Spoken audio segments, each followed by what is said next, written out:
तो आप यहाँ पे देख सकते हैं बोर्ड ने लगभग 16,000 अभ्यर्थियों को अयोग्य घोषित कर दिया है। साथियों, मैंने आपको पहले भी बताया था कि साथियों आपको 10% से अधिक क्वेश्चन है वो खाली छोड़ के नहीं आने हैं।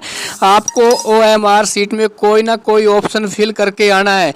लेकिन फिर भी साथियों लगभग 16,000 ऐसे अभ्यर्थी हैं जिनको बोर्ड ने चुटकियों में ही अयोग्य घोषित कर दिया।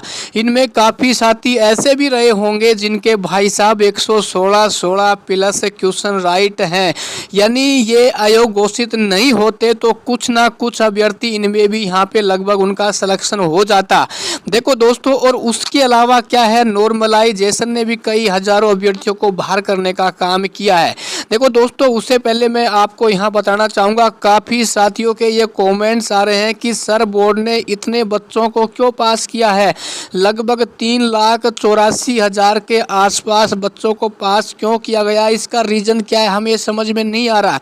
देखो दोस्तों, बोर्ड ने इसलिए पास किया गया है कि ताकि आप अपना स्कोर पता लगा पाएँ कि आपकी तैयारी कैसी है, आपकी रैंक कैसी आ रही है। इससे आपको ये पता चलेगा कि हाँ भाई, आने वाली भर्तियों में आपको और कितनी तैयारी करने की आवश्यकता है। क्योंकि साथियों आप ये मान के चलना, जैसे कि मान लो जिन साथियों की रैंक यहाँ पे 10,000 आ रही है तो उसकी तैयारी है वो ठीक ठाक है, भले ही ना उसका पशु परिचर में चयन नहीं हो रहा हो। लेकिन काफ़ी साथी ऐसे हैं जिनकी भाई साहब 30,000 रैंक आ रही। इसका मतलब ये है कि साथियों आपको और तैयारी करने की आवश्यकता है। क्योंकि देखो दोस्तों, लगभग 10.5 लाख में से यहाँ 3,84,000 स्टूडेंटों की रैंक डाली गई है। तो इसका मतलब ये हुआ कि 6 लाख अभ्यर्थी हैं, उनकी तो तैयारी बिल्कुल भी नहीं थी।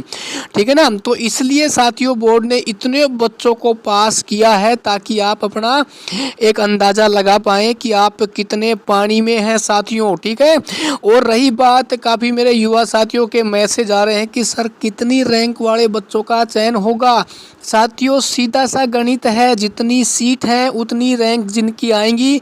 मेरा ये मानना है जिनकी 7,000 के नीचे नीचे रैंक है उनका यहाँ सिलेक्शन हो जाएगा। ठीक है ना, कोई डरने की आवश्यकता नहीं है।